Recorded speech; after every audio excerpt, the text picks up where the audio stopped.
Will unmute. I can see you.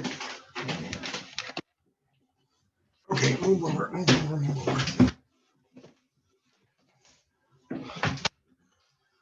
How many of these do you have?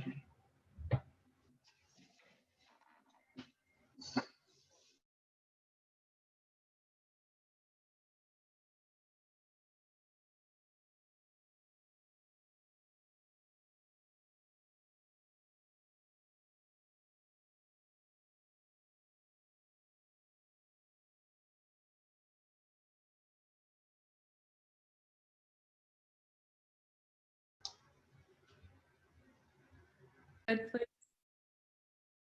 Okay, thank you. So hi, everybody. I'm sure a few more people will join in the next, 3 to 5 minutes. But you have made it. You're in the right place if you are joining for Beyond Your Backyard, Watershed-Friendly Methods for Controlling the Spotted Lanternfly Invasion. So my name is Amy Chapkovich. I'm the Director of Education and Communications for the Lower Merion Conservancy. I see a lot of our members are on, which is always so great to see like familiar names and faces. So thank you for joining us, even in this remote event space. So thank you all. It's good to see some of your faces and names. And hopefully one day again, we'll be in person. So just kind of basics for this presentation. It's going to be recorded. So if you have to hop out at any moment, that's okay. It'll be posted later on the Conservancy's website and our YouTube channel. We'll also use the Q&A and chat feature. So if you have any questions along the way, you can send them into the Q&A area. You know what, Mike, I'm actually not seeing, okay, I see it now. So there is a chat function. You can ask any questions there. We'll address them at the end of the presentation, okay? So I will wait just a couple more minutes to let everybody get on, and then we'll get officially started.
All right, I was just waiting everybody for a few more people to get on, but I will go ahead and get started.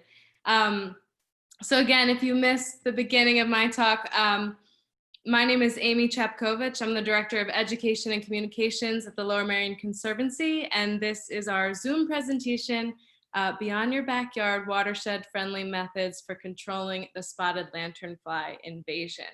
Now, you all will be muted, but we'll have time for Q&A at the end, and you can throw your questions in the chat box. This will also be recorded, so if you have to duck out at any moment, you are most welcome to do so, and we'll post it later on our website and YouTube channel. So, all right, we'll get started. So if you're not familiar with the Lower Merion Conservancy, we're a membership-supported nonprofit that works to protect the watershed, open space, and historic character of Lower Merion and Narberth. So many of you are members. It's so wonderful to see you on. If you're not a member and you like what we do and you enjoyed today's presentation, consider joining on our website, www.lmconservancy.org. So today we'll have 3 different speakers. Myself, I'll talk a little bit about background with spotted lanternfly and the watershed safe methods that the Conservancy endorses for their control. The Conservancy's conservation coordinator, Tom Clark, will also hop in with some comments on tree of heaven removal tips and other threats that invasive plants pose to the watershed. And our featured speaker will be Kylie O'Driscoll, who is a former spotted lanternfly project lead. She worked on spraying projects funded by the USDA. So she'll talk a little bit about her experiences on those projects in Pennsylvania. All right. So if you're not familiar, a spotted lanternfly is an invasive plant hopper, which is a type of insect that came to the United States from Southeast Asia. It most likely came over on a shipping container, and it was actually first discovered in Pennsylvania, which is kind of a fun fact, fun but unfortunate perhaps, in Berks County in 2014. So we've had this for about 6 years. It spread to 13 counties in Pennsylvania, which most of them are considered under quarantine, which means you're supposed to be sort of checking your car as you leave the county to see if you've brought any spotted lanternflies with you. It's also in New Jersey and Virginia, and is kind of continuing to spread, unfortunately. So why are they a threat? Spotted lanternflies are a threat because they feed on the sap of a plant. And when there are high populations of them, which, as you can see pictured on this grapevine, is pretty common, and you may have seen it as an infested tree yourself already, they can cause significant damage to trees and plants, particularly agricultural and forestry crops. In Pennsylvania, it's been a particular blight to our grapevines. Pennsylvania is a large producer of wine grapes and juice grapes, and they've really seen the largest negative impact from this insect sort of sucking the vines dry.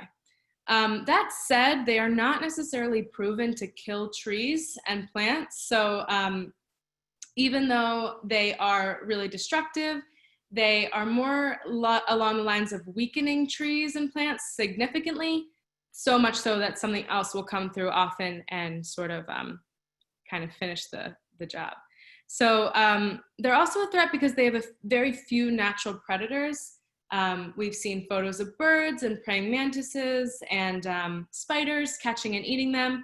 And hopefully those insects continue to catch up with the numbers, but currently our praying mantises and spiders are not eating enough to really make this make a difference. The one good news is that they are not really a threat to children, pets, humans. They do not bite or sting. The worst thing they may do is land on you because they're pretty clumsy. So you'll see them flying around and they land on you and you kind of have to brush them off and then smash them. I know sometimes they bump me in the head while I'm walking and it's not pleasant, but the good news is they're not dangerous. So where can you find them? So their absolute favorite tree is the invasive tree of heaven, which is Latin name is Ailanthus altissima. And that tree is really common. We'll talk more about it. You probably have seen it in your backyard or along the side of a highway. It really likes disturbed areas and areas where other plants can't grow. So it tends to be successful in areas where our natives can't grow, which is unfortunate, but it's contributing to the spotted lanternfly issue. Spotted lanternflies also really like grapevines, so you can find them on native grapevine, cultivated grapevine, as well as other types of vines. I see them on hops, on honeysuckle, sort of those spreading plants. And you can also find them on hardwood and fruit producing trees. So this chart that I have here at the bottom is from Penn State Extension's website, which is a pretty, a resource you can use to learn more about the spotted lanternfly. And some of the stuff they have here are common plants, but also invasive plants. So if you look at the host plants, then there's the two columns, nymphs and adults, identifying at which stage does the spotted lanternfly like this plant.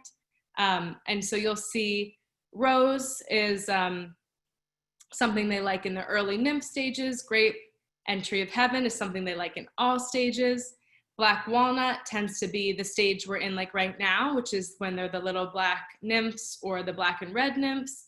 And our kind of hardwood trees and native trees at the last 5 in the list there, the adults tend to like those. So that's really when they're going to be sucking the sap out of your trees in your backyard. So that's black walnut, river birch, willow, sumac, and maples. So really now is the time through October to pay attention to your backyard and neighborhood trees. So back to Tree of Heaven. We will talk a lot about Tree of Heaven. Our 2 other speakers will talk even more about that. But Tree of Heaven, if you don't know what it is, on the left there, I have a picture of an adult female tree. So it sort of has leaves similar to a sumac or looks like black walnut often. But you can see the female tree has these sort of reddish pink blooms. And again, they're a really successful invasive plant. So those blooms often will seed hundreds of other trees. So more on Tree of Heaven, Ailanthus later. Identifying spotted lanternfly. So I'm gonna walk through each of these stages, but the absolute most important stage to learn about is stage A. So that is when they are in just their egg mass form, and it almost looks like a little smudge of mud on a tree.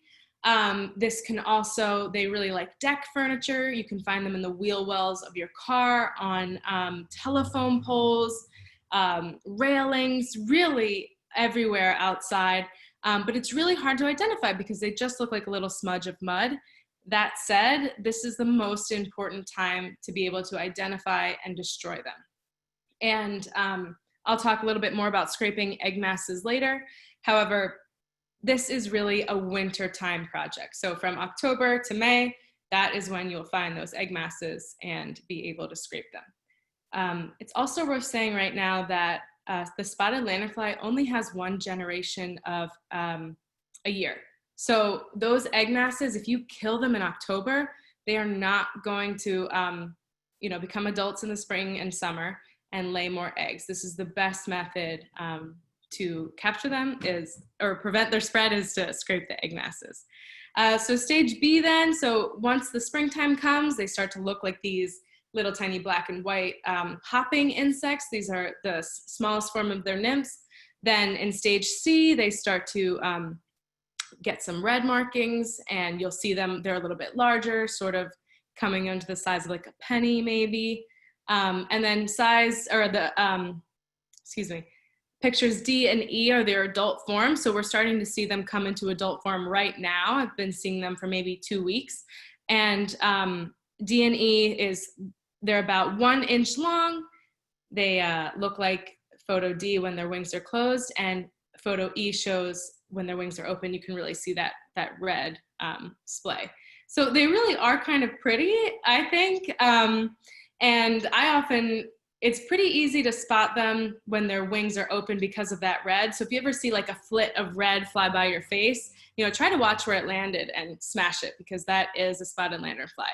In photo D, it's a little harder to see them when they're just kind of walking around the ground or on the mud or plants or something, and they're kind of tan. So really familiarize yourself with this photo. This is, again, will be up on our website later, and it will be helpful to know what they look like. So how does a spotted lanternfly feed? So the spotted lanternfly is they feed through bark. They drill a hole in the bark using a piercing, sucking mouth part, and they tap into the plant sort of like a straw, and they literally suck the sap out of the plant. When they feed, they excrete honeydew, which is like a sugary water around its feeding site, normally, trees.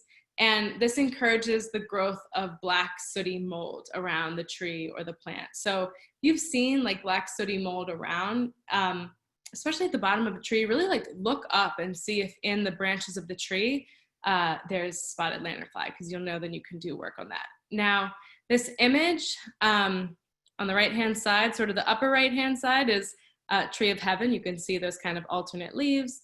And this is actually the Conservancy's greenhouse. And you can see in the bottom right, the greenhouse has like the paneling, and it's kind of clean-ish on the right side, and on the left side, that's that black sooty mold that's getting the honeydews dropping down from the Tree of Heaven onto our greenhouse and turning our greenhouse brown, black. This black sooty mold is not actually dangerous to humans at all, despite its name. It sounds pretty intimidating. But it is not a pretty sight, and it also can really, force parks to close off recreation areas, or, that needs to be cleaned off the Conservancy's roof. Like, it causes its own issues. So that is the result of their feeding. I've also heard it has quite a smell. So, all right, so what is being done? Now, both the US and Pennsylvania Departments of Agriculture are working on control measures in quarantine zones. Now, if you live in Montgomery County or Philadelphia County, which most of us on this call probably do, we are in a quarantine zone. So the past few years, that means that the USDA has funded projects to remove the preferred host, Tree of Heaven, which is Ailanthus again, and leaving trap trees, which are baited with insecticides to kill the spotted lanternflies. So they're trying to kill the trees with herbicides or bait with insecticides to kill the insects. However, this year, there are no active projects in the Philadelphia area. So right now, the government is not doing anything to tackle or control the spotted lanternfly invasion in our community, Lower Merion, Narberth, Philadelphia, and surrounding towns. So specifically, a word from Lower Merion Township, they've really asked private residents to take care of the spotted lanternfly invasion on your own property, and therefore, contribute to the community's efforts. And they've also really relied on parks friends groups to tackle the invasion and practice prevention methods in your local park. So if you want to come to Rolling Hill Park and scrape some egg masses this winter, you are most welcome to. We really are relying on community members and private residents to help out with this work. A little more on this later, but that's a quick overview. So how can you help? If you have seen these spotted lanternflies flying around, they've probably landed on you or landed on your car, or your cat's gone after them, or your kids have been like, why is this flying into my head? We really encourage you to use watershed-friendly methods to control the invasion on your property and in your community. So I'm going to go through kind of the methods the Conservancy endorses. However, I want to give a strong warning that we do not endorse the use of insecticides or herbicides to control the spotted lanternfly population. These methods are harmful to pollinators, birds, fish, and they also negatively impact the quality of our local waterways and through stormwater runoff. So I'll go over what stormwater runoff is in the next slide in case you don't know. However, the Conservancy also does not condone the use of household products to kill spotted lanternflies. I've been following closely through friends and social media about how people are killing them, and household products have become very popular. So these also can harm the watershed, and they can harm the ground and the groundwater and the plants in your backyard. So please do not spray mixtures of Dawn dish soap, apple cider vinegar, or Epsom salts in your backyard. It's not safe for our water, and it's really not safe for the plants in your backyard either, even if it does successfully kill the spotted lanternfly. So just a quick reminder about stormwater runoff. Right there in the photo, or the sort of the right side of this image, is an urban or suburban setting, which most of us live in. And whenever you're in an urban or suburban setting and there's a lot of roofs, pavement, parking lots, driveways, rainwater really cannot soak into the ground the way it's supposed to. And whenever this happens, rainwater will carry pollutants that are on streets, on sidewalks, on parking lots, even on lawns, even on roofs, and they'll carry it to our local streams via the storm drain system. So particularly in Lower Merion and Narberth, our storm drains drain directly into our local creeks, Mill Creek, Indian Creek, Cobbs Creek, without filtration. So anything you see on a street or in a storm drain, that's going into our local waterways. And of course, this matters because we care about the wildlife and the ecosystem. However, this is also where we get our drinking water from. So in the Philadelphia area, we get our drinking water almost exclusively from surface water sources, so that's streams and rivers. We do not drink from wells or aquifers that are protected or filtered.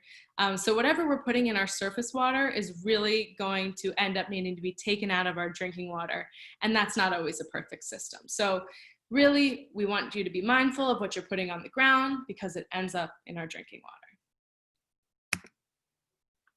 All right, so finally, for what most of you came here for, let's get into these safe methods. So we have a handful of methods that the Conservancy really endorses. The first of that being responsible banding. So note my words, responsible banding. This is a great method for catching nymphs in large quantities.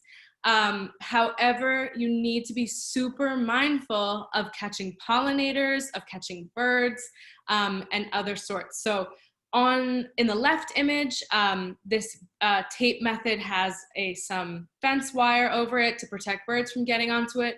You can see there's still a lot of blips there. There seems to be some other insects on there that are not spotted lanternflies. So this is not a perfect method. It does often trap other insects and pollinators. On the right-hand side there, this guy is using an inside tape method. So the spotted lanternflies crawl up trees. And so when you kind of tape around and create space so they come in on the inside, it's more effective at catching just the spotted lanternflies instead of birds and pollinators too. So you can play around with it. There are a lot of different, I did some Google searching. There's a lot of different tapes available online. Some folks are even using duct tape. Duct tape does dry out pretty fast. So some warnings though for this, aside from the protecting with wire or doing the inside out method. You really want to be changing the tape frequently. So this method requires frequent attention, and some people might not be willing to do that. And I was driving through Wynwood the other day, and there are a lot of trees that are banded. However, the bands haven't been removed. So you really need to be careful about that and mindful and really stay on top of this method. Now, this method also can cause some tree damage. So when you're putting tape around something and not changing it frequently or moving the location, this can really trap moisture along the tree trunk and cause rotting, cause the tree bark to rot. So this is something you really want to stay on top of, really want to be mindful. And maybe it's even not the method you choose because there's some other great methods we'll talk about a little bit later. Now, one method that was presented to me that I think is a really great way to do banding effectively is the hosing method. So you may get your hose out, go to your favorite tree in your backyard that's filled with spotted lanternflies, you give it a good hose down, and while those spotted lanternflies are on the ground, they're gonna wanna climb back up the tree. And so after you've hosed down your tree, got them on the ground, then you throw up your bands and they try to climb right back up. And that's something that probably within 24 hours, you can pull off that band and no pollinators, no birds. It's just more focused on spotted lanternflies. So I like that method in addition to the hosing. And, but if you're banding, you really want to stay on top of it and check it frequently. Make sure you pull off any birds in there, unfortunately, that type of thing. So that is method number 1. Okay, safe method number 2, trapping. So some pros of this method. This is safe for pollinators and other wildlife. This is a great method for not killing anything else but the spotted lanternfly. It also requires much, much less attention and less frequent changing. But you must empty it. So eventually you're gonna have to do some emptying. Maybe you even wanna do the spray method. You wanna spray your tree down again, throw this trap up, and then 24 hours later, come back and empty it. The trap in this photo has a sliding ziplock for easier empty. You can be creative in your own DIY methods. That said, there are also, these traps can be purchased. They're commonly used for pecan weevils, and they're definitely available online. This is also one that's suited well for both the nymph and adult stages. It'll catch the spotted lanternfly at all times. Some cons though. So it will take some time to build. If you do it by yourself, you'll need to do some trial and error, but most of us are at home in at least some context, and it's a fun DIY project to maybe do some of your trees in your backyard.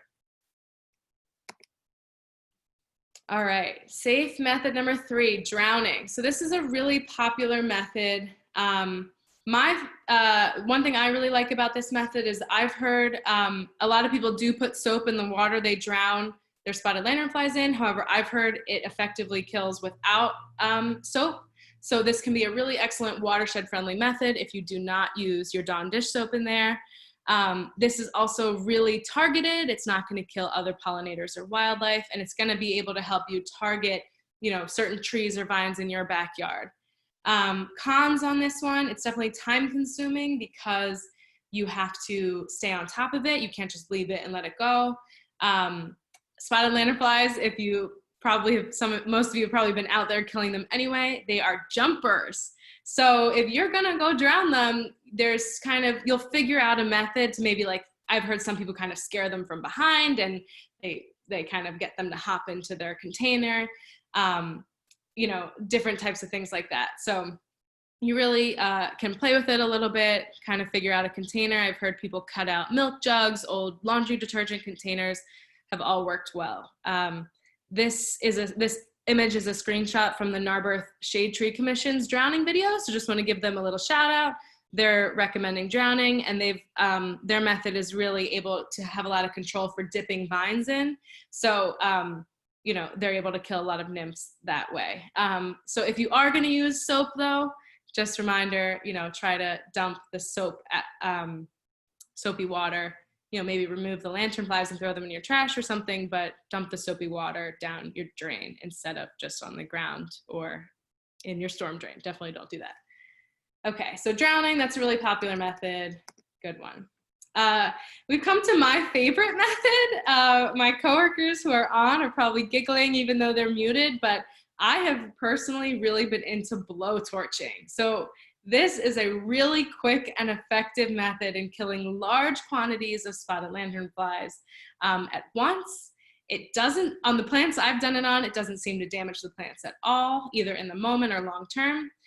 This requires no monitoring. You can kind of go and do your fence line or something, come back a week later. You don't have to change it, anything of that, and it really fries them fast. Of course, though, using fire, some cons. You need to be really aware of your safety. You need to use it safely and mindfully. Be aware of the surfaces you are torching. Please don't do this on your wooden deck. It is not the place. And of course, if you're someone who is really anti-fossil fuel, this is a fossil fuel method. So, there are some inherent, it's less environmentally friendly for that reason. I will say though, it's a really fast and effective method. I did this with my dad. We did his whole fence line in like an hour, and we probably killed thousands and thousands of nymphs. So this is my own photo of me blow torching the nymphs. This is really effective, I think, for the nymph stage when they're smaller and they're really crowding. I think as they get larger, you kind of have to, spend a little more time burning them up. But this, I think, is a really great method. No phosphates in the watershed. You can kind of just let the insects fall to the ground then. So great method, easy to go along vines and things like that. But please be safe if you do this, maybe over 18. Don't let your kids do this one. All right, and here we are to perhaps the most popular and everybody's favorite method, which is smashing. This can be really fun. I know a lot of families have made a game out of it with their kids. And it's something I think we all will do at some point. You know, when I'm walking down the street, I see one, I'm smashing it. So use a shoe, use a fly swatter.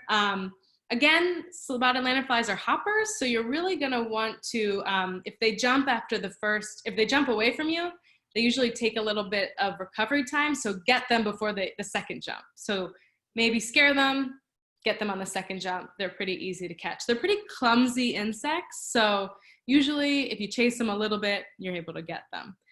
This works for all stages, nymphs and adults. Adults, of course, can fly, so they are able to get a little further away from you if you don't get them. But really safe, chemical-free method you can do at any time with anyone for the most part.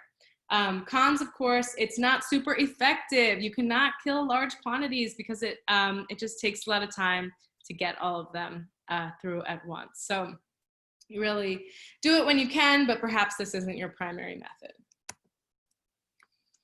Okay, so getting into one of our most, or pretty much the most effective method there is scraping the spotted lanternfly egg masses off of any surface you can find them on, particularly in the wintertime. So pros of this method: this is the most effective method for preventing spread. You're preventing the growth of the spotted lanternfly at the beginning of its life cycle. So each of those egg masses has somewhere between like 30 and 50 little spotted lanternflies in there. If you get it then, you're doing the work before they can jump, before they're hard to chase. Now you can see in these images, these are both appear to be telephone poles that this person is scraping or that they're located on.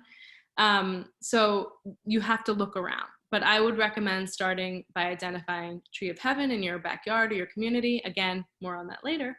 But that's going to be the place to find them most. But again, anywhere, deck furniture, under the wheel wells of your car, these guys are really everywhere.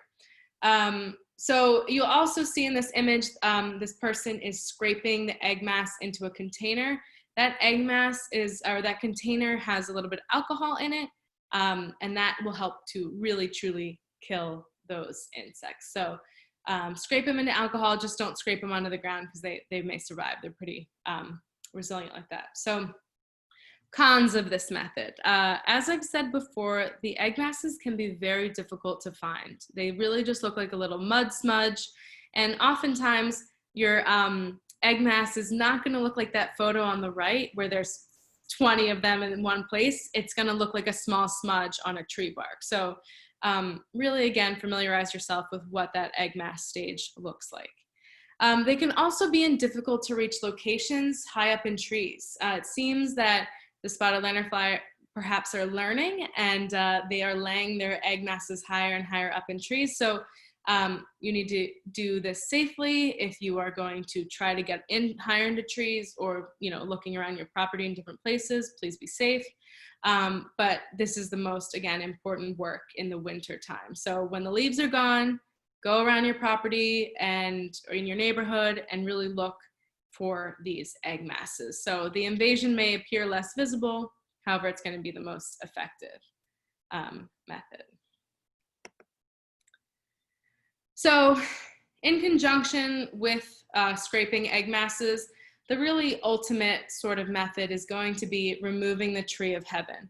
So this properly targets host species and Tree of Heaven. So this is a really favored tree. They are mostly found on this tree. They mostly eat this tree.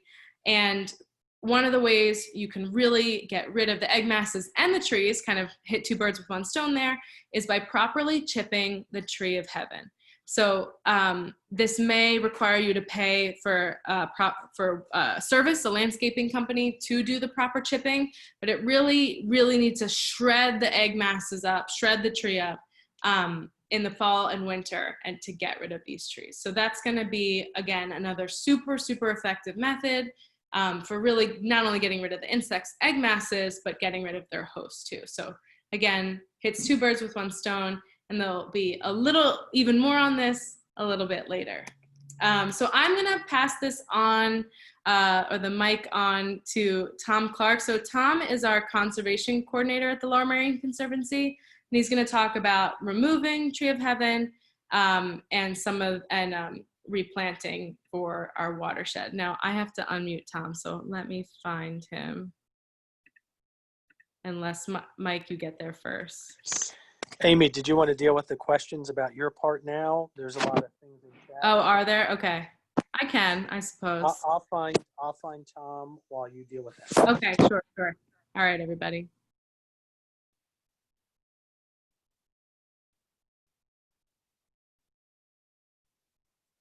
Okay, so from Joe Ruddock. Hi, Joe. So can you give more details on what is expected of residents in counties and lanternfly quarantine? So really what I've discussed, using those methods to really get after checking your deck furniture, checking your trees, really identifying Tree of Heaven, and trying to figure out if you can get rid of those in that way. And then also, you know, in theory, you're not supposed to move firewood, and you should check your car before you leave, not to take them with you anywhere. So Linda asks, how long do lanternflies breed? When will they be gone for the winter? And do they go dormant or die? So Linda, they only have one generation a year. So they breed, they're starting breeding now. So August through sort of October. They'll be gone for the winter, you know, sort of in October around the first freeze. They do not go dormant, the adults die off, but their egg masses survive the winter in the egg cases. All right, what else?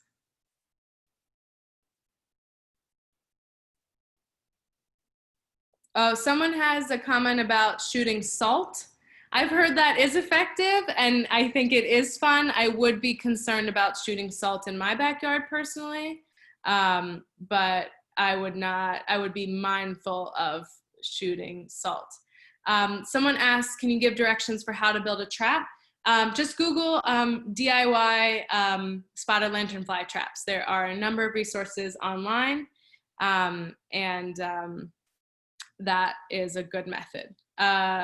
So someone asked, any insights on the wet-dry vac?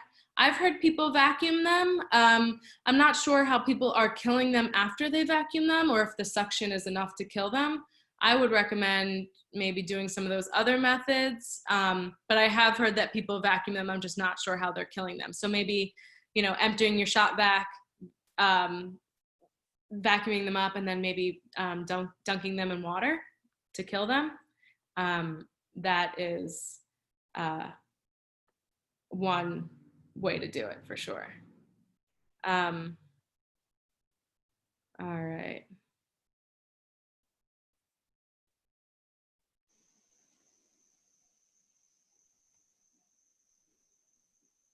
You fine, Tom? Yes. Okay, I'll pass it up to Tom, and I'll look through these questions and address the rest of them later on. So thanks, Tom. Go ahead. All right, thanks.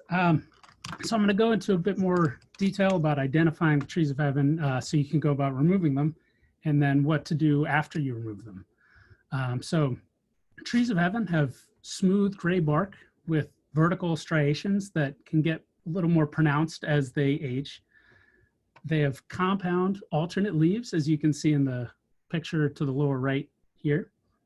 And most importantly, when IDing them, they give off a very strong, distinct smell when you break one of their stems or damage their leaves. And so that's a great way to tell them apart from native plants that have compound alternate leaves, or in the wintertime when you can't see the foliage and you're a little more unsure. You can just break the stem, smell it, and it'll really stick out, and you'll get that smell will get in your head. Amy, can you next slide? All right. So once you know what trees of heaven look like, then you can go about finding them on your property and going about removing them. So trees of heaven, as I'm sure plenty of you know, they're vigorous growers. They're very tough, and they can grow in a lot of different places. Where we see them a lot in our neighborhoods are on along property boundaries, within privet hedges, disturbed areas where plants have been removed but not replaced, and just generally neglected areas. Sometimes large backyards have areas people don't even get to. So look around your property, and once you find them, then you'll want to cut the main stems, cut any suckers around them. As a few people have mentioned in the comments, that's not going to kill the plant, but it will weaken the plant. And so you have to stay after the new shoots coming up.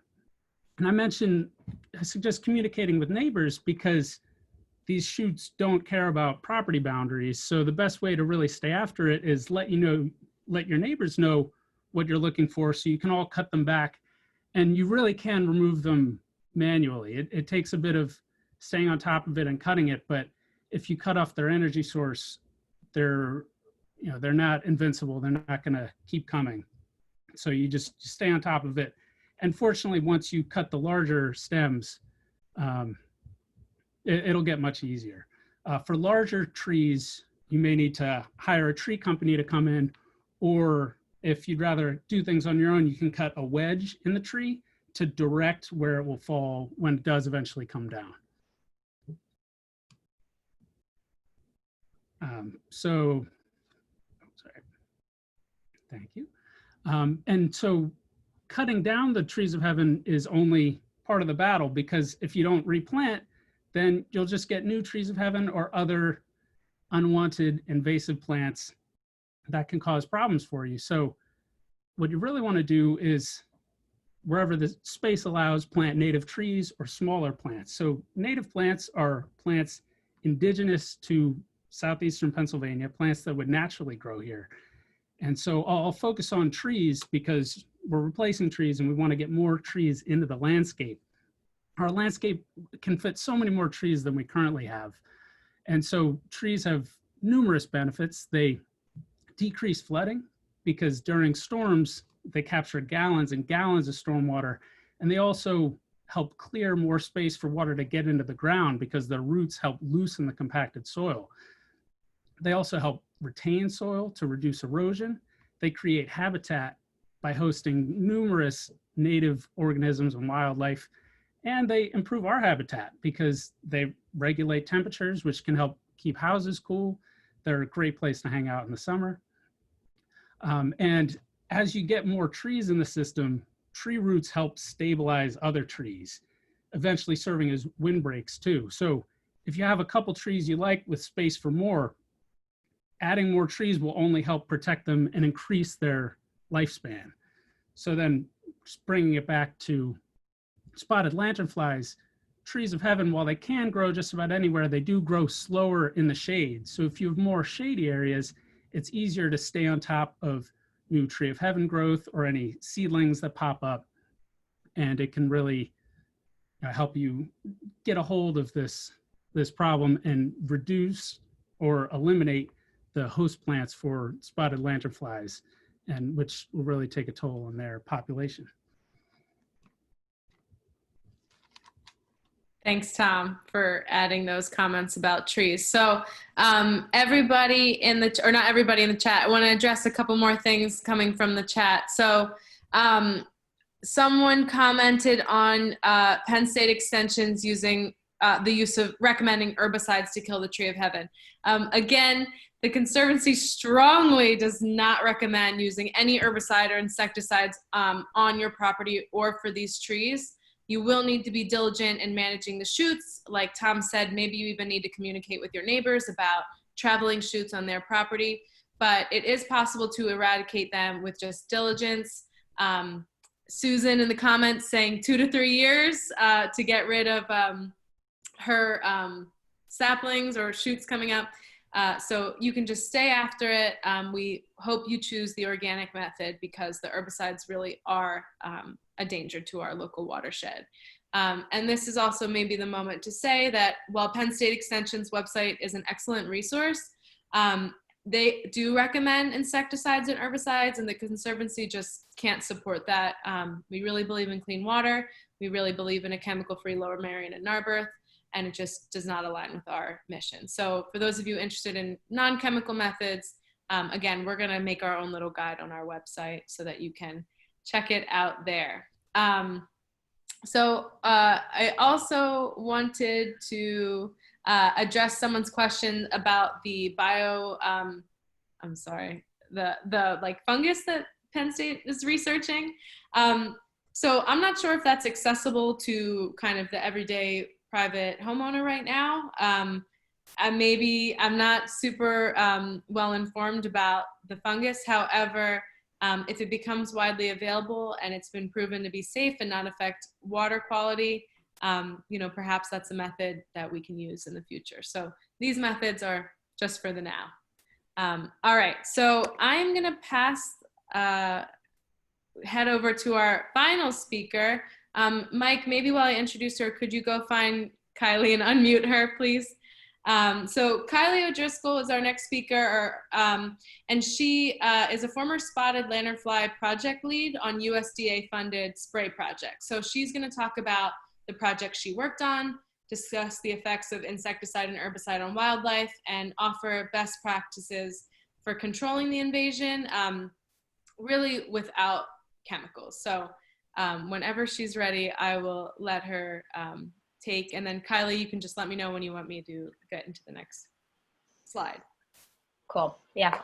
Hi, everybody, and thank you for Amy to invite me to this. I'm really excited to talk about this because it's been about a year since I've done any of this work. But like Amy said, I did work for a USDA contracted company to spray pesticides to fight SLF.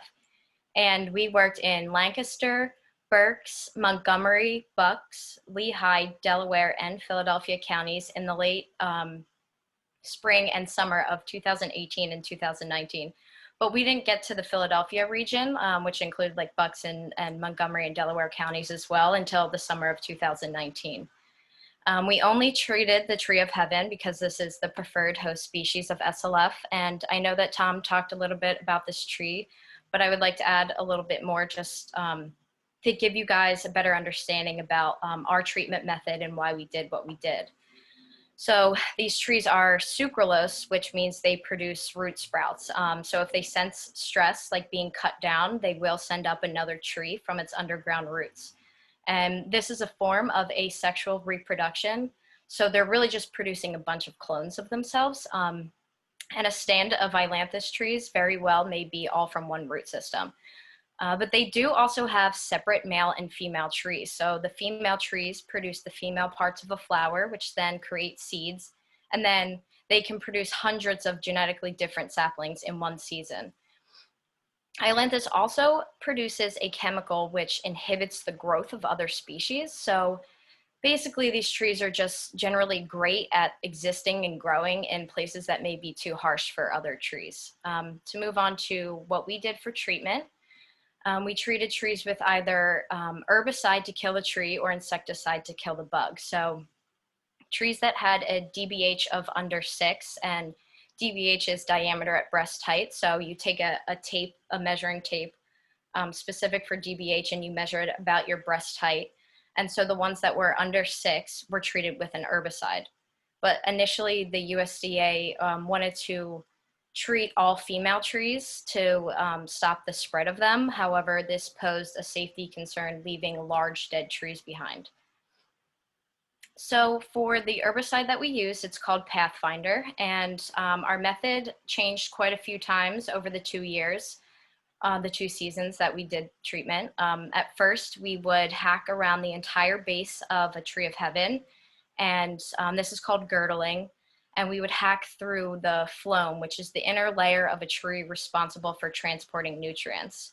And you can girdle just about any tree and it should kill it no matter what the species is. And the idea of this was if we cut off the nutrient flow, when the SLF would try to feed on the top part of the tree, there wouldn't really be nutrients, and then the herbicide would then be absorbed down into the roots. And then we changed this back and forth from doing like just a few hacks that weren't connected, so not completely girdling the tree, so the herbicide could like get a more direct route into the root systems. And then we did it to just spraying with no hacking. And then for smaller trees, like really young ones, we would just spray a basal spray, which means just spraying the leaves.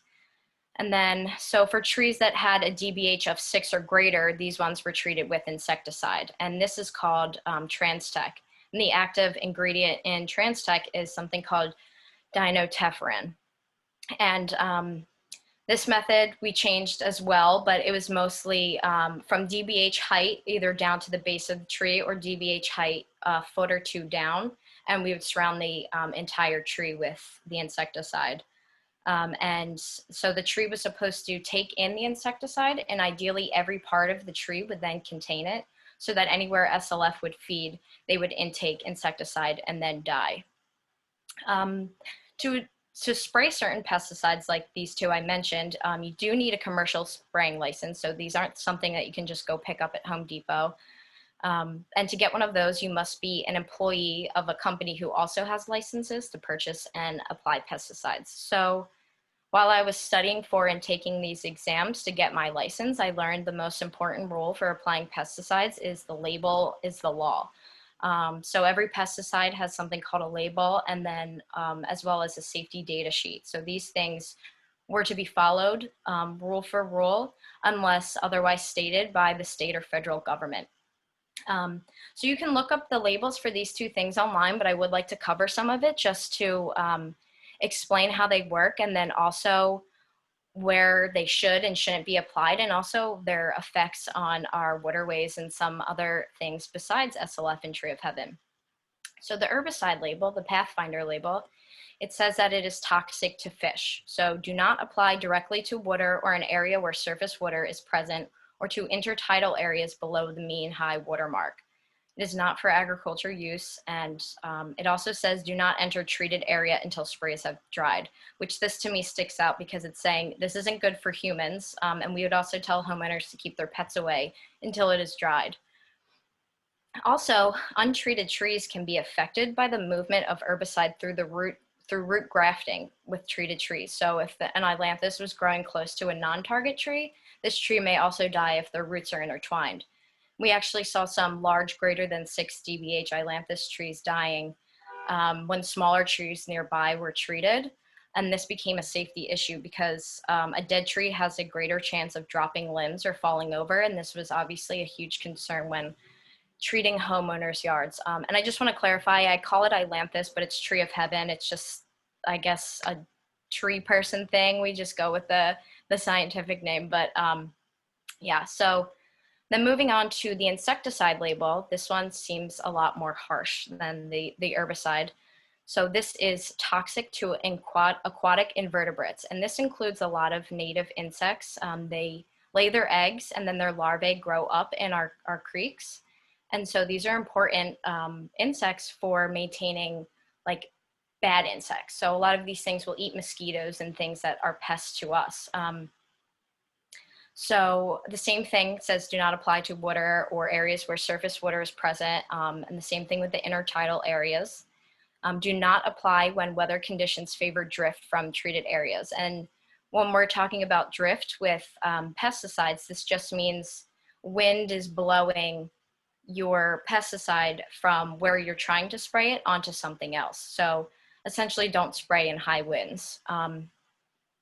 Also, drift and runoff from treated areas may be hazardous to aquatic organisms in water adjacent to treated areas. It is also toxic to honeybees.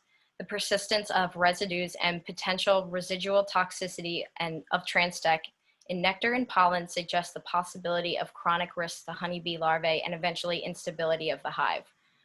Transtec and its degradate, so what it breaks down into, have the properties and characteristics associated with chemicals detected in groundwater. The high water solubility, coupled with its very high mobility and resistance to biodegradation, indicates that this compound has strong potential to leach into the subsurface under certain conditions as a result of label use. Use of this chemical in areas where soils are permeable, particularly where the water table is shallow, may result in groundwater contamination. So periodic monitoring of shallow groundwater in the use area is recommended. And the label also says heavy rainfall and inadequate irrigation immediately following application will decrease performance. and applications made during severe drought conditions will result in slower uptake and translocation. So that's all I'm going to read from the label. So in the summer of 2019, when we began treatment in the Philadelphia area, we focused on areas along the Delaware River, which included the Navy Yard, the airport, Fort Mifflin, water treatment plants, multiple ones. I think we worked at least 2 of them, and also John Hines National Wildlife Refuge. The larger properties that we treated near the Conservancy, though, were Westminster Cemetery, West Laurel Hill, and Laurel Hill cemeteries. But Philadelphia, along the coast of the Delaware, was and still is a wetland. So working at the airport, this was obvious because, you know, it's the huge runway area, but then there's back roads for security cars to drive around. And a lot of these were just flooded even in the hottest, driest days of the summer. And we just kind of built stuff on top of a wetland. And obviously, you know, John Hines is a wetland as well. And I learned a lot about, you know, what Philadelphia's natural ecosystem looked like through John Hines. So, you know, I don't know if it's open, but you should go check that place out. It's pretty cool. While my memory is a bit foggy about some of these properties, I do remember that at John Hines and the airport, we only used herbicide. So the airport wanted all of the ailanthus dead because it was a security and safety issue for us to be driving around dodging airplanes on the runway. And they wanted to be a one and done treatment, but they also had like the luxury of doing that because there's no foot traffic around these trees. So if something fell, there wasn't a potential to crush somebody or something. And they were just going to deal with removal later on. And then John Hines, of course, didn't want insecticide applied to the refuge because of its effect on aquatic invertebrates, bees, and other pollinators. So now that I've given you all that information, I want to talk to some of the problems that we ran in during treatment. So the USDA was returning to properties post-treatment for monitoring purposes, and they were noticing specifically at Fort Mifflin that there were no dead SLF around trees that had been treated with insecticide, and there were still live SLF feeding on the tree. There was a particular tree with this issue, and it was more odd than the others because it was actually growing under I-95, so it wasn't like there was heavy rains that would wash it away. And then also because we had a lot of properties to treat in a very short season, so we usually didn't start until like late May or early June, and then we went until September.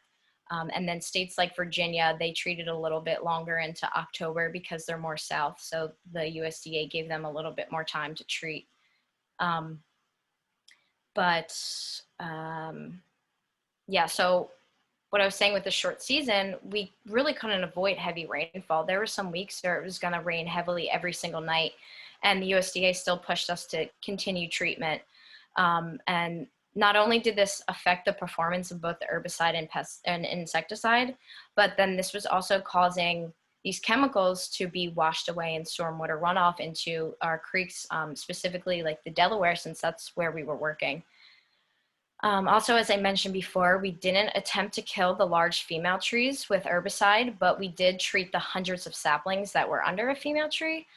This obviously isn't very cost effective and doesn't give a long-term solution because that female tree will continue to drop hundreds of saplings every single year, but we just dumped a bunch of herbicide right under it. That's not going to kill the main tree. So spotted lanternflies feeding on and killing the already invasive and non-native ailanthus trees almost seems like a perfect biological pest control method, except in areas where the SLF populations grow beyond what the ailanthus population can sustain, they're going to begin to feed on our native trees as well as, you know, our desired ornamentals and fruit trees. So essentially, the government-funded treatment method of killing 2 birds with 1 stone is way beyond what is affordable and possible without a huge labor force. Ailanthus has been here for a long time and it's not going anywhere. And while it is an invasive species, it grows in places that other native trees cannot. You know, we are changing our ecosystem by dumping chemicals and polluting the air and sucking nutrients out of the soil. So honestly, without ailanthus trees, a lot of areas, especially urban areas along roads and highways, they would not be nearly as green as they were, and we wouldn't be seeing trees grow there. So also, when using pesticides like this year after year, you should change the specific pesticide that you're using to prevent the insect from developing a resistance, just like bacteria can develop resistance to antibiotics. So it is possible that they've already begun to resist Transtec, and that could explain why some areas that it just wasn't working. And then, so as Amy talked about with the honeydew, so when a tree is infested with SLF and it's excreting a ton of honeydew, this sugary substance is attracting other insects that include pollinators and bees. So specifically for our treatment plan, this was terrible because we were treating trees with insecticide, and yet there were a bunch of bees and other insects being attracted to this tree from the honeydew. And I also noticed that bees and hornets and wasps were attracted to the herbicide that we were spraying. I just want to pause here, and I totally forgot about the slides, but the one that Amy has up right now. So I took that. There was an experimental property that I worked on the first summer, and it was a nice open grassland with just like sparse trees here and there, and there was a lot of ailanthus trees. And we laid blue tarps down, and every week me and a coworker went to count how many dead spotted lanternflies were killed on these trees.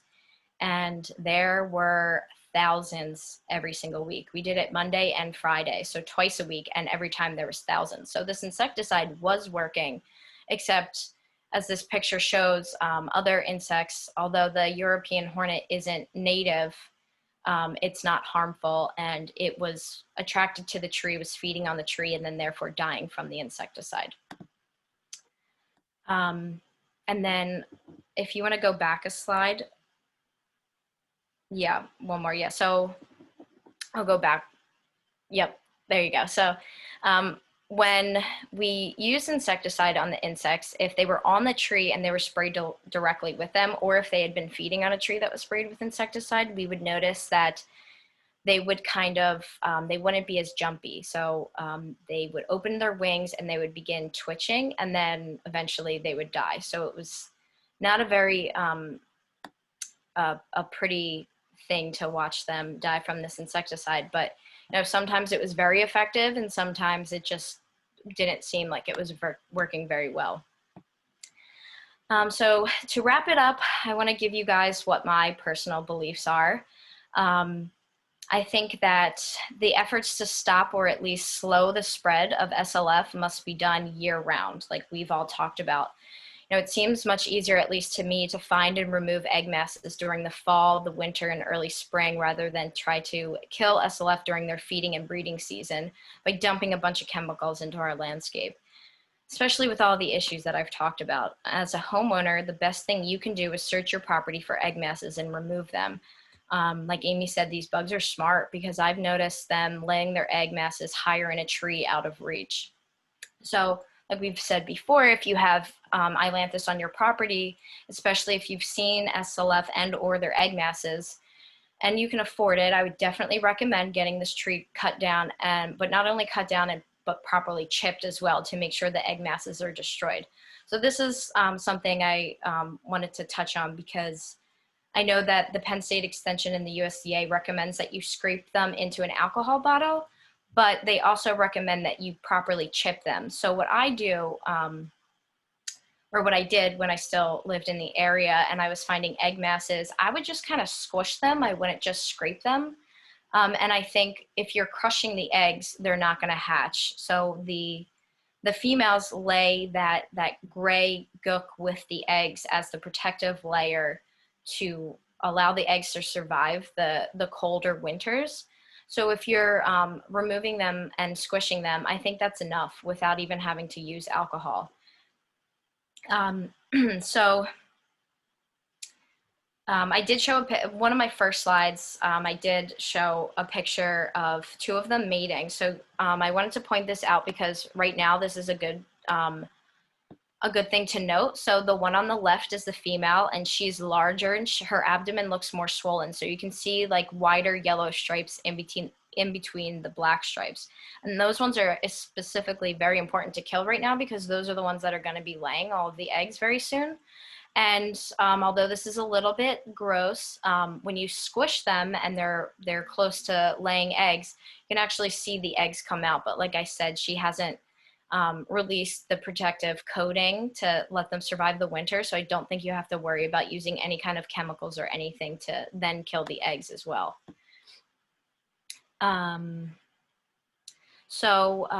You most likely can hire a private landscaping company to come treat your property for SLF with these 2 pesticides or something similar that the USDA was funding, but you can't purchase or apply them on your own without a license. But when you think about it, if you're treating your property and your neighbor doesn't want any chemicals, you're both going to run into each other's problems. So you got rid of your Ailanthus and SLF, but they didn't. So you're still going to see the bug the following year, whereas they're also going to see the effects of the pesticides that you've used on your property, whether that's the creek that runs through both of your yards, or the native pollinators being killed, or a non-target tree with grafted roots being killed.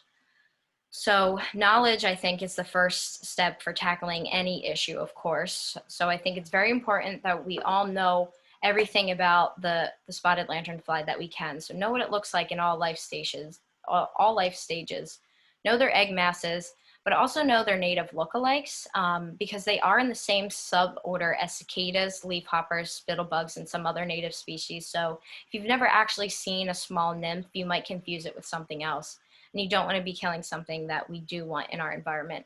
And then here on this screen, you can see on the left is a wheel bug, and that's a native predator of spotted lanternfly. And I've seen quite a few of their egg masses on trees while working on this project.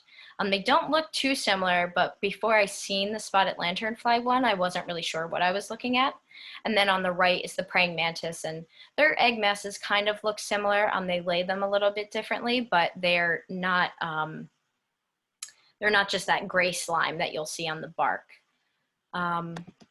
Yeah, so I just wanted to clarify, I'm not a professional entomologist and I don't work for the USDA APHIS team or Penn State Extension, but I do feel like I've gotten a pretty good understanding about what the government, what steps they've taken to tackle this problem, and also what taxpayer money has gone to fund to tackle this. But I think because nothing's really happening in the Philadelphia area this summer, it's so important that every one of us, especially if you own land or own a house, to do your own part, but also think about what you're doing and hopefully do more good than harm by, using any kind of chemicals. Awesome. Thank you so much, Kylie. There are a few questions in the chat. Can I throw them your way? Yes, of course. Okay, so I'm not sure if you know this, and I don't know the answer to this either, but are there any support for homeowners to do kind of the best practices for removing spotted lanternfly without having to front the whole tab? Or so I guess the question within that as well is the USDA funding any private homeowner stuff or only through contracts? So when I was working with them and they were still working in the area, they would recommend you call the USDA, you let them know that you see them on your property. But that was in the early stages where, they weren't just everywhere.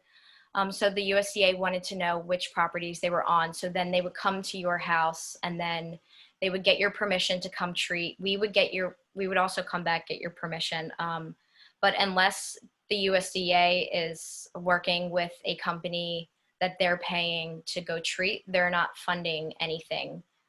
So if they're not coming to your property, they're not gonna front any kind of money, unfortunately. Right. So at least this year in Pennsylvania, it looks like no private support. So then someone else asked, if we do not kill the spotted lanternfly, do you think they would leave after a certain amount of time? Yeah, so I've been thinking about this a lot. Like I said, we don't really know what's going to happen when the lanternflies suck up all of the ailanthus trees and then they might move on to something else. But I really don't think that they'll ever fully suck up the ailanthus trees. It's hard to say, but we've all, maybe we haven't all, but we have seen lanternflies feeding on species that aren't Ailanthus. And like Amy said, they weaken it. I don't think that they're just gonna go away. I've worked on other insect related projects, and that included the Asian longhorn beetle. That was a problem. It's still a problem in Ohio and Massachusetts, but it's pretty much been taken care of in the New York City area. And they got a really good handle on that and worked well to get rid of that. But the emerald ash borer unfortunately, there's not really much hope. So I'm hoping spotted lanternfly doesn't go in that direction. You can't be sure, but the emerald ash borer definitely does a lot more damage than the spotted lanternfly. So this might just be something that we have to get used to seeing, unfortunately. Yeah. Thank you. And so someone in the chat said that an arborist told her in Berks County that numbers have dropped after being high for several years. So there's hope they'll move on. But either way, if they just continue to move south, at least for the foreseeable future, there's going to be trouble. Right. Someone asked me privately if you can purchase praying mantis egg sacs to let loose in your yard. You can. I think you can also look for them and see if you can, maybe you have a grassy area and you want to move it closer to a tree when they hatch. I don't see anything wrong with that. But yes, I have heard of people doing that. You have no control over that. So that's definitely a watershed safe method, but there's no control once you let them go if they'll stay in your yard. Mm-hmm. Someone else asked, are they laying egg masses yet? Kylie, do you think already in August? I mean, if they're mating, yeah. I'm on the other side of the country now, so I don't know what's going on, but I did notice that it really depended on the property and like the microclimate of each area. So we would go to some properties, they would still all be nymphs, and then we would go to a property the next day and they would all be adults or at least be a mix. So they're not all there's not like a date like, hey, we're all going to change today, or hey, we're all going to start laying eggs today. Right. And it really just depends on where you are, but they could be already laying eggs. Yeah. So I think I'm noticing just in the past couple of weeks, them just coming into the adult stages. There's still a lot of the black and red and white instars. So probably in the next few weeks, they'll probably, as more mature, we'll see more egg masses. There's still some instars. I don't think that they'll be laying eggs yet because they still need time to like feed and breed as adults before they start laying eggs. So we probably won't start seeing that until maybe like early September then. Okay, so we have some time, everybody. So keep your eye out in early September. Someone asked too if you knew why perhaps no USDA funded spraying is happening this year. Just is it because of COVID? But I knew you had that it's going on in other states, right? Yeah, so the company that I worked for has been working with the USDA in Virginia since they started treatment. That's still going on and it's still happening in New Jersey.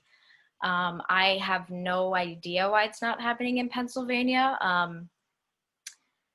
I would have loved to still, have a job this summer. So I don't really know what was going on with that. If it was, funding issues because it is a very expensive project, or if it was more of, COVID or whatever. Yeah. So yeah, 2020 has been a very interesting year. Right. So that is all the questions I see for now, but if someone, asks something later on before I wrap up, I will let you know. But thank you so much for joining us virtually from across the country and of course, giving us a little more information about your projects and really the questionable effectiveness. So thank you, Kylie.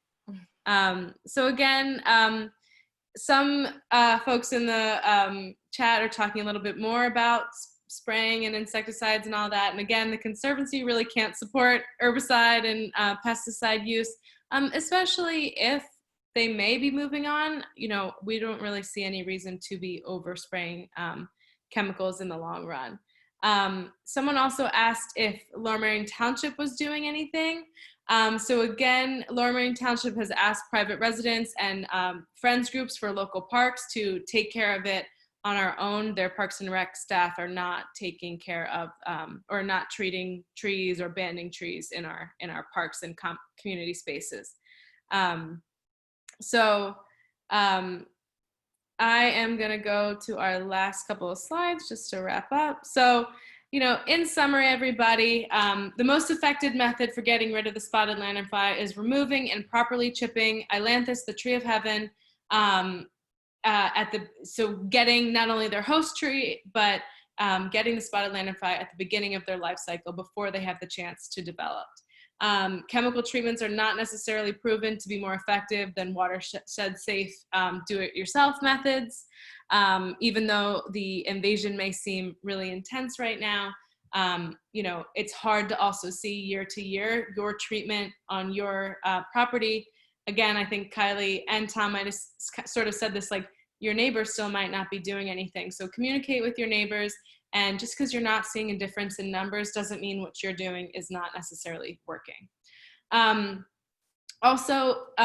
Next point, learn how the spotted lanternfly looks during all stages of the life cycle and kill at each stage in your backyard and in your community. Again, the township is not doing anything in our community park, so please go ahead and scrape some egg masses into alcohol or give them a good squish if you see them.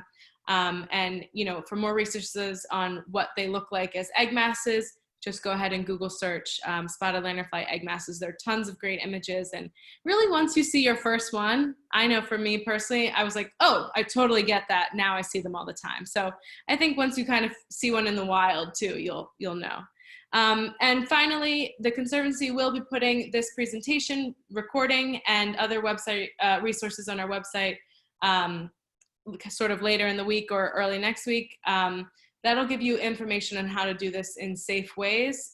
Again, Penn State Extension's website and the USDA websites have a lot of resources about spotted lanternflies and even some chemical-free methods, like they have a do-it-yourself instructions for a tree trap. However, they also recommend spraying pesticides and insecticides and herbicides. So really, you can consult them, but be mindful that they are going to, they're not looking for chemical-free ways to do that. So I'm going to check the chat, see if there's any final questions. But we are wrapping up. Okay, I don't see any further questions. So again, thank you so much for joining us, members and new faces and folks. If you enjoyed the program, please consider becoming a member of the Lower Merion Conservancy. You can do that on our website, which is lmconservancy.org/support. We really rely on our community members to support our programs and our work in the community. So thanks again, everybody. Thank you to also St. Joe's. Mike McCann is here from St. Joseph's University. They helped us to host this program on Zoom. So thank you so much for your support of our work. All right. Good evening, everybody. Take care.